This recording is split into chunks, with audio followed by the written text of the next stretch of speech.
안녕하십니까. 신의균의 국방TV 데일리 디펜스입니다. 자, 여러분들 어제 뉴스 보셨죠? 북한이 미국하고 이제 한판 붙겠다. 그런 의지를 비췄습니다. 핵실험 하겠다. ICBM 쏘겠다.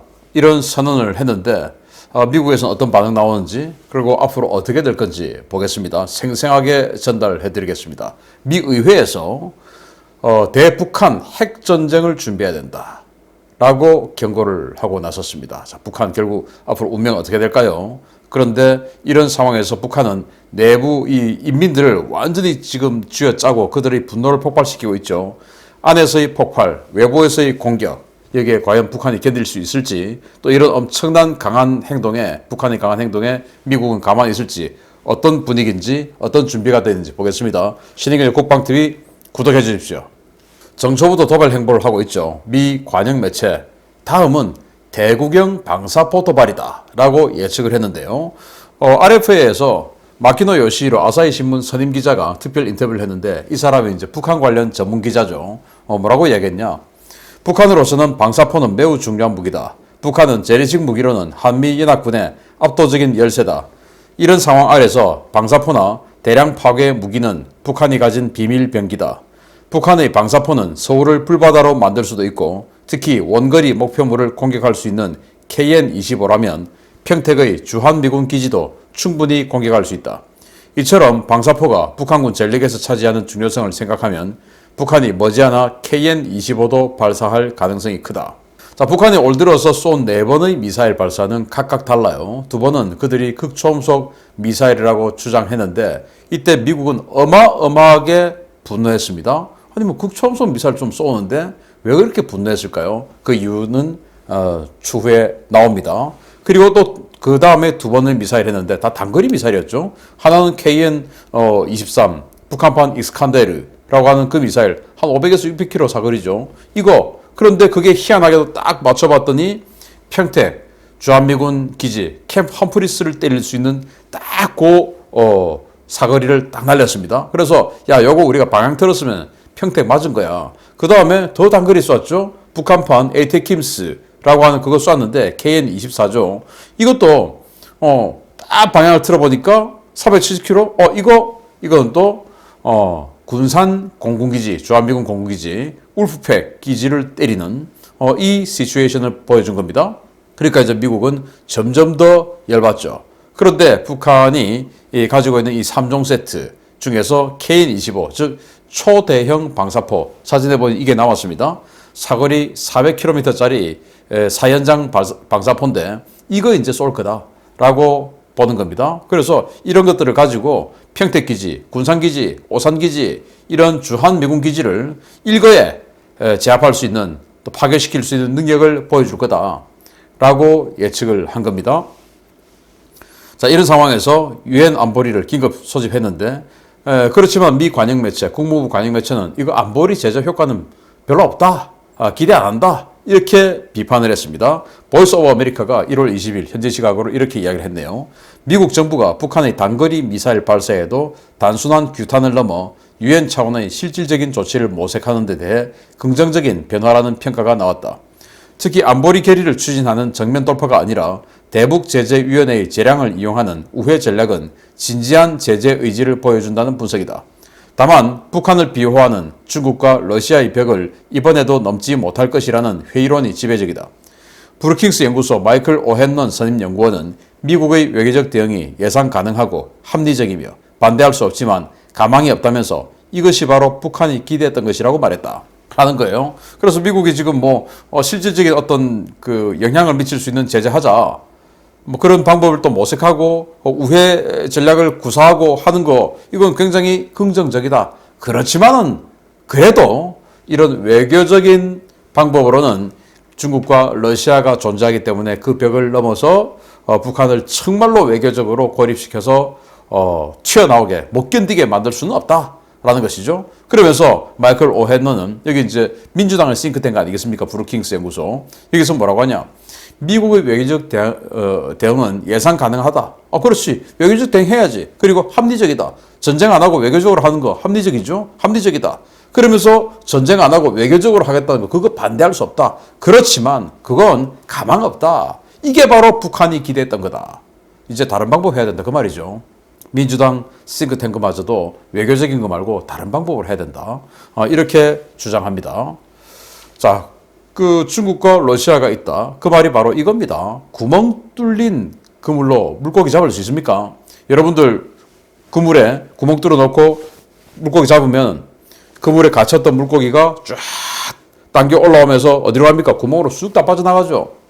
저는 뭐 그물질을 못합니다만은 그 뜰채 반도 이런 거 들고 어릴 때 내과에서 물고기 잡으러 많이 다녀봤는데 그 구멍 뚫려 있으면 결국 들 때 구멍으로 다 빠져나가요. 아무리 많이 떠도 다 빠져나가요. 구멍 한두 개만 뚫려 있으면. 그런데 자 보십시오. 이런 조중 우이교라는 구멍이 있죠. 그리고 또 이 북한 지역의 서해 바다는 이 NLL 넘어 서해 바다는 거의 중국과 북한의 영해들 아닙니까? 거기에서 벌어지는 일들은 어떻게 할 수가 없어요. 그래서 제가 이 자료를 만드는 1월 20일 현재 그때도 이렇게 남포로 들어가는 화물선이 AIS 상으로 두 척이 있었습니다. 이런 식으로 북한에 계속 물자가 들어가는 겁니다. 그리고 이번에 300m에 달하는 열차가 들어갔죠. 이 안에 이런 게 실려 있었다. 최근 의주 비행장에 설치한 대형 방역시설에 화물열차가 정차해 있다. 2월 16일에 맞추어 북한 지도층이 필요로 하는 2호 물자와 각종 축하 행사용 물자를 수입한 것이다. 2월 16일이 뭡니까? 바로 김정일 생일 광명성절이죠. 그 광명성절을 즈음해서 북한 최고 수뇌부 특권층들에게 주는 그런 선물들이 들어있다. 2호 선물, 2호 물자. 1호 물자는 최고 존엄, 즉 김정은과 그 일가들이 쓰는 물자죠. 그리고 2호 물자는 특권층들이 쓰는 물자죠. 아니 뭐 대한민국 국정원장이 고급 양주, 고급 양복 이런 거 대북 제재해서는 안 된다. 그거 많은 사람들이 쓰는데 그게 바로 특권층들 쓰는데 그거 제재해서는 안 된다. 사치품 아니다. 이렇게 이야기했죠. 참 기가 차는 사람입니다. 유엔에서 안보리에서 그거 사치품이야. 그런 사치품들을 봉쇄해야 김정은의 지도력이 약화되어서 북한 레짐이 무너져 라고 해서 사치품을 제재하는데 대한민국 국정원장은 그거 제재할 필요 없어. 많은 사람들이 쓴다니까. 김정은 혼자만 쓰는 게 아니라 특권층들이 써. 그리고 국정원장이라는 사람이 공산사회주의 북한을 특권층이 있다 라고 인정을 한다는 거. 그러면 우리 대한민국은 특권층 편을 들어야 됩니까? 일반 인민들 편을 들어야 됩니까? 희한하죠. 특권층 편을 드는 이상한 대한민국 정부 있죠. 아무튼 이렇게 이런 식으로 특권층을 위해서 물자가 들어가고 이런 식으로 지금 이 순간에도 두 척의 큰 화물선이 남포로 들어가고 이런 상황이다 보니까 무슨 대북 제재가 통하겠냐 이 말인 것입니다. 자, 그래서 북한은 이 중국이라는 뒷배를 믿고 큰 소리 치죠. 그러면서 이제 정치국 회의를 열어서 어마어마하게 선전포고를 강력하게 합니다. 대미 도발 예고했습니다. 보겠습니다. 자, 노동신문 보도로 조선노동당 중앙위원회 제8기 6차 정치국 회의 결정서를 아주 긴 장문으로 보도를 했는데 이거 중에서 중요한 이야기들 간추려서 알려드립니다. 미국은 조미 순회 회담 이후 최근 몇 년 동안 저들이 직접 중지를 공략한 합동 군사 연습을 수백 차례나 벌였으며 각종 전략 무기 시험을 진행했다. 첨단 군사 공격 수단들을 남조선에 반입하고 핵 전략 무기들을 조선반도 주변 지역에 들이밀면서 우리 국가의 안전을 엄중히 위협했다. 우리 국가를 악랄하게 중상 모독하면서 무려 20여 차의 단독 제재 조치를 취하는 망동을 자행했으며 특히 현 미 행정부는 우리의 자유권을 거세하기 위한 책동에 집요하게 매달리고 있다. 재반 사실은 미 제국주의라는 적대적 실체가 존재하는 한 대조선 적대시 정책은 앞으로도 계속될 것이라는 것을 다시금 명백히 실증해주고 있다. 당 중앙위원회 정치국은 싱가포르 조미 순회 회담 이후에 우리가 조선반도 정세 완화의 대국면을 유지하기 위해 기울인 성의 있는 노력에도 불구하고 미국의 적대시 정책과 군사적 위협이 더 이상 묵과할 수 없는 위험선에 이르렀다고 평가했다. 라는 거예요. 이게 이제 전제로 들어가는 겁니다. 그러니까 싱가포르 북미 미국 정상회담이죠. 트럼프 대통령하고 김정은이하고 싱가포르에서 만난 그 이후에 북한이 핵 활동을 중지하기로 했고 그래서 풍계리 핵실험장 폭파했고 영변 핵시설 폭파 쇼하고 이렇게 했는데 그런 거 우리는 굉장히 노력했잖아. 그런데 미국은 뭐 하는 거야? 남조선하고 수백 차례나 합동군사 연습했다. 우리가 무슨 합동군사 연습을 수백 차례나 했습니까? 안 한다고 지금 난리가 났는데, 그게 이제 림팩이나 또는 뭐 레드 플래그나 해외 상거 다 포함해서, 그리고 아주 작은 분대 단위, 소대 단위, 중대 단위 전투훈련, 전술훈련 이것까지 다 해서 지금 하는 이야기예요. 아무튼 이렇게 하면서 남조선, 미국 니들은 우리의 약속, 우리와 한 약속 안 지켰어. 우리는 그렇지만 열심히 노력했어. 그런데 이제는 더 이상 묵고할 수 없어. 그래서 우리는 이렇게 할 거야. 라고 이제 결론적으로 이런 이야기를 합니다. 정치국은 미제와의 장기적 대결에 보다 철저히 준비되어야 한다는 데 대해서 일치하게 인정하면서 국가의 존엄과 국권, 국익을 수호하기 위한 우리의 물리적 힘을 더 믿음직하고 확실하게 다지는 실제적인 행동으로 넘어가야 한다고 결정했다. 정치국은 미제의 날로 우심해지고 있는 대조선 적대 행위들을 확고히 제압할 수 있는 보다 강력한 물리적 수단들을 지체 없이 강화 발전시키기 위한 국방정책 과업들을 재포체했다. 우리가 선결적으로 주동적으로 취하였던 신뢰 구축 조치들을 전면 제고하고 잠정 중지하였던 모든 활동들을 재가동하는 문제를 신속히 검토해 볼 때 대한 지시를 해당 부분에 포체했다. 자, 이겁니다. 그래서 이제는 우리는 다시 재가동한다. 뭐를? 이 물리적 수단을 지체 없이 강화 발전시키기 위한 국방정책 과업. 우리는 다시 한다. 그 국방정책 과업이 뭡니까? 핵 완성이죠. 핵 완성. 그리고 미국을 때릴 수 있는 핵 능력 확보. 그렇게 해서 핵 보유국 지위 확보. 이걸 하겠다라는 건데, 그러면서 그들이 선결적으로 주동적으로 선결적으로라는 뭡니까? 바로 미국이 대북 제재를 완화시켜주지 않았음에도 불구하고 자기들이 풍계리 핵실험장 폭파하고 했는데, 그렇게 아주 주체적으로 했는데 니들은 안 해줬잖아. 그러니까 우리는 그걸 전면 제고한다. 다시 생각한다. 다시 뒤엎겠다. 그리고 잠정 조치하였던 모든 활동들을 그래서 핵실험 중단, ICBM 발사 중단 이거 전면 재개하겠다. 라고 이야기한 겁니다. 그러니까 이제 곧 핵실험, 곧 ICBM 발사하겠다. 이 말인 것이죠. 레드라인 바로 그냥 넘어버리겠다. 이 말인 것이죠. 레드라인 넘으면 어떻게 됩니까? 맞아 죽는다는데 그래도 넘겠다라는 겁니다. 이렇게 노동신문에다가 보도를 했는데 이거는 이 노동신문에 보도를 하고 나면은 북한 인민들이 그거 다 읽고 저녁에 이거 보고 이제 총화를 해야 돼요. 그러니까 이거 이제 북한 인민들이 다 알게 된 겁니다. 야, 이거 뭐 그동안 핵실험도 안 하고 ICBM도 안 쐈는데 이제 하겠다는 거네? 야, 어떻게 될까 하는 거 한번 보자. 만약에 여기서 안 하면 쳐봐라 이제 이렇게 되는 것이고, 하면은 이제 그로 인해서 국가는 이 말한 자가 책임을 져야 되죠. 이런 상황에서 2월 16일부터 4월 25일까지 어마어마하게 2달 동안 무슨 민족 최대의 경축 기간으로 설정해가지고 2달 동안 인민들 불러서 밤새도록 동상 보초시키고 엄청나게 수탈하고 이제 이런 2달 동안의 광란 퍼레이드에 들어갑니다. 그래서 내부에서는 주민들이 완전히 열받아 폭발하고 외부에서는 미국이 폭발하는 이런 상태를 만들어 나가겠다. 도대체 목적이 뭘까요? 바보 아닌가 모르겠습니다. 자, 이미 시작된 대미 도발이죠. 연초 발사한 발사체는 MRV다. 아니, 분명히 북한은 극초음속 미사일이라고 했고, 극초음속 미사일은 사거리 많이 길어봐야 1000km, 2000km인데 그거 미국 본토하고는 아무 관계가 없는데, 아니 그 쏘고 나니까 미국이 발끈해가지고 유엔 안보리 긴급회의를 소집을 했었죠. 그 도대체 그러면 뭐 때문에 그 극초음속 미사일에 미국이 그렇게 열받아 버렸을까요? 바로 그게 극초음속 미사일이 아니라 다탄도 미사일, ICBM에 들어가는 다탄도 미사일의 최종 다탄도 미사일의 최종 탄두를 실험한 것이다 라고 본 겁니다. 저희들도 그렇게 보고 여러분들께 그렇게 말씀드렸죠. 그걸 미국도 똑같이 본 겁니다. 자, 반 디펜 전 국무부 국제안보 및 비확산 담당 차관보인데요. 이 사람이 38 로스에 기고를 했습니다. 자, 이 반 디펜 이 사람은 2009년부터 2016년까지 즉 오바마 행정부 내내 국무부에서 차관보, 북한 핵 담당 차관보를 했던 사람이에요. 이 사람이 뭐라고 기고했냐? 북한이 1월에 2차례 시험 발사한 미사일과 지난해 9월 시험 발사한 화성 8호 미사일은 북한 주장과 달리 부스트 활공 비행체로 알려진 극초음속 활공체가 아니라 기동 탄두 재진입체, 즉 MARV인 것으로 판단된다.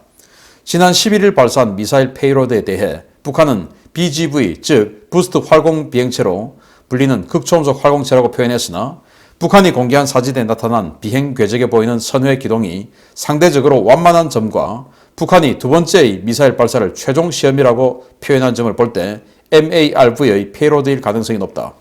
자, 그래서 만약에 이게 진짜 극초음속 미사일이라면 조금 더 기동이 강화됐어야 된다. 그런데 이런 식으로 이게 이제 무슨 차량 안에서 김정은하고 김여정하고 박수 치면서 봤던 그 화면을 확대한 거예요.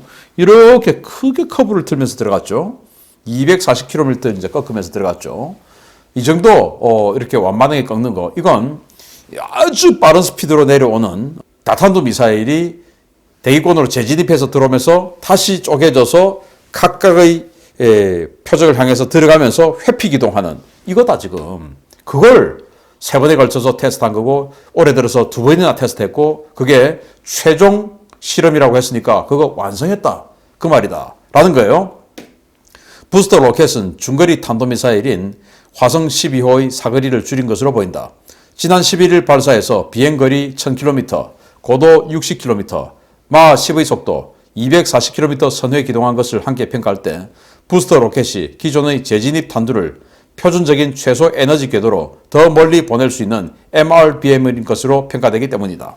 자, 그래서 IRBM, 즉 Intermediate Range Ballistic Missile, 중거리 탄도미사일이죠. 5,000에서 6,000km 정도 사거리의 중거리 탄도미사일의 이 1단 로켓인 백두산 엔진, 그걸 가지고 테스트를 했는데 결국 이건 다탄도 미사일의 각각 기동성 재돌입체 이거 테스트한 거고 이제 북한 주장으로 최종 실험이라고 했으니까 완성했다. 그럼 북한은 이제 마지막 ICBM 이게 대기권으로 재진입하는 거 보여주면 이제는 뭐 쪼개지는 거 보여줬고 쪼개져서 각각 다른 목표를 공격하는 이런 기동성 다탄두를 보여줬고 MD 회피죠. 그러니까 이제는 우리는 큰일 났다 라고 하는 이야기를 하는 겁니다. 그러다 보니까 이 IRBM으로 MRV 다탄도 미사일 기술을 완성한 북한이 다음 차례는 ICBM 그리고 이 MRV 다탄도 미사일을 조합하는 겁니다. 그걸 지금 미 하원 외교위원회 공화당 간사가 이제 이야기를 하는데 일단 이 기동탄두 재진입체가 뭐냐? MRV 이게 뭐냐? 하나의 페이로드 모듈에서 여러 개의 재진입체가 분리되어 각기 다른 좌표로 낙하하는 MIRV 방식에서 더 진보한 미사일 재진입체 기술입니다. 각각의 재진입체는 핀 또는 자세 제어 로켓으로 낙하 코스를 수정하며 이 때문에 적이 예상 탄착지를 산출해 대응하지 못하게 만드는 기술입니다. 도립 코스 계산을 불가능하게 만듦으로써 적의 MD를 무력화시키는 첨단 미사일 기술입니다. 이거 지금 미국, 중국, 러시아 세 개국만 가지고 있는 기술이거든요. 다탄도 미사일, 즉 이 미사일 하나에 탄두를 여러 개 넣는다 해서 다탄도 아닙니까?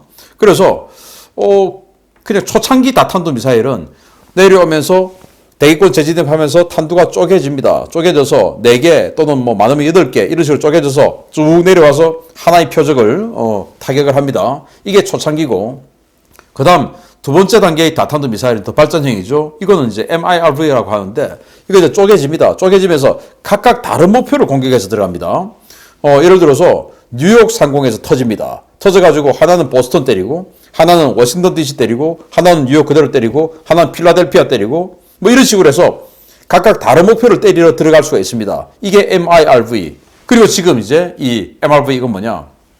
그런 식으로 각각 다른 목표를 때리는데 각각의 탄두가 때리면서 회피 기동을 하는 겁니다. 곡선을 꺾고 뭐 이런 식으로. 그래서 회피 기동을 하기 때문에 도대체 이게 어디를 공격하려는 것인지 예측샷을 날려야 되는데 예측샷을 해서 미리 떨어지는 이 예상 경로에다가 요격 미사일을 날려놓고 최종 마지막에 유도를 해서 딱 그 격파를 하는 게 MD거든요. 워낙 속도가 빠르기 때문에 이쪽으로 떨어지구나 해서 쫓아가는 거 이거 안 됩니다. 왜? 떨어지는 속도가 내 미사일 발사 속도가 더 빠르기 때문에 미리 떨어지는 걸 보고 이 정도에서 요격하면 되겠구나 해서 이쪽으로 미리 날려놔야 돼요. 요격탄을. 근데 지금 이거 꺾어버리니까 어디로 갈지 알 수가 없죠. 왼쪽으로 꺾을지 오른쪽으로 꺾을지. 이걸 지금 보여준 겁니다.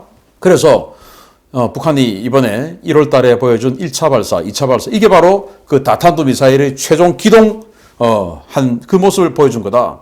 그러니까 지금 미국이 이렇게 열받는 겁니다. 이거 레드라인 넘은 겁니다. 이거. 그래서 하원 외교위원장이 폭스뉴스에서 뭐라고 얘기했냐. 북한 미사일 기술이 미국의 MD를 압도할 것이다. 미국은 북한의 미사일을 본토에 대한 직접적인 위협으로 규정해야 한다. 이제 본토에 대한 직접적인 위협, 즉 레드라인 넘었다. 이제 가만 놔두면 안 된다. 이렇게 이야기하죠. 그러면서 미국 정치권 여야 할 것 없이 전부 이제 성토하고 나섰습니다. 가만둬서는 안 된다라고 이야기하죠. 여기는 민주당, 여기는 공화당이에요. 민주당 그레고리 믹스 하원 외교위원장은 북한은 연이은 불법적인 도발은 평화의 길을 모색하는 우리의 능력을 지연시키고 복잡하게 만든다 라며 가만둬서는 안 된다라고 하죠. 그리고 프레드 셔먼 하원 의원은 또 이렇게 이야기하죠. 외교와 경제만이 유일한 수단이었지만 북한은 그 제재마저 견뎌내고 있는 것 같다. 목표를 북핵과 미사일에 대한 검증 가능한 제한으로 낮춰야 할지도 모른다. 더 이상 이제 외교 가지고 안 된다는 거죠.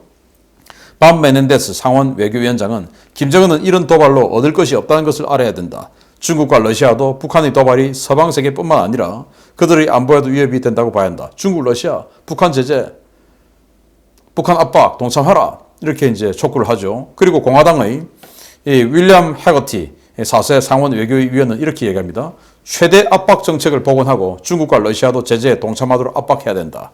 그리고 스티브 샤봇 하원 외교위 아테소이 간사는 이렇게 얘기합니다. 그들이 도발에는 더 강한 압박과 제재로 옥죄며 대응해야 된다. 더 강하게 나가야 된다.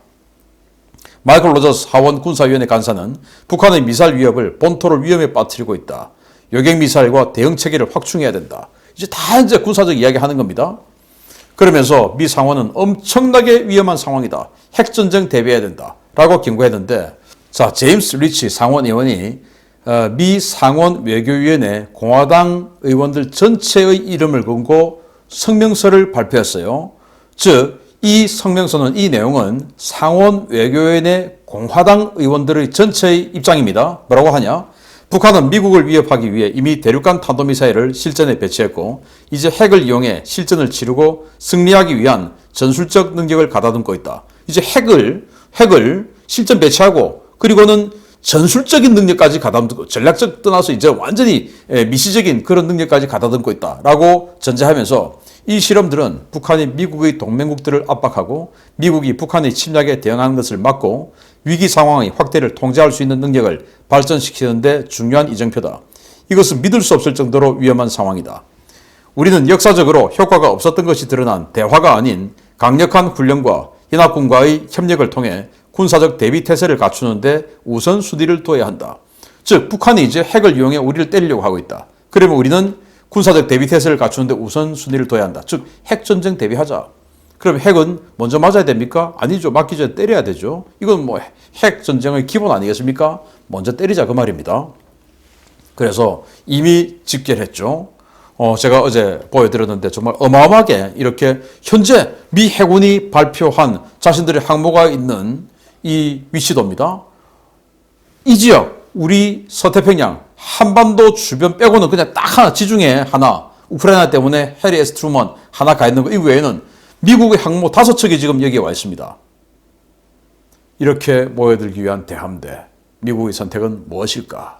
북한은 지금 여러 정황을 봤을 때 초대형 방사포를 쏜다. 그리고 또 북한은 스스로 핵실험하겠다. 그리고 ICBM 실험하겠다라고 발표했고 이미 다탄도 미사일의 최종 돌입 이거 성공한 것을 보여주었습니다. 이제 미국이 과연 어떤 선택을 할까? 바이든은 11월 선거에 승리하기 위해서 북한에 대한 어떤 조치를 할까? 기대됩니다. 계속 분석 알려드리도록 하겠습니다. 국방TV 구독해 주십시오. 마치겠습니다. 감사합니다.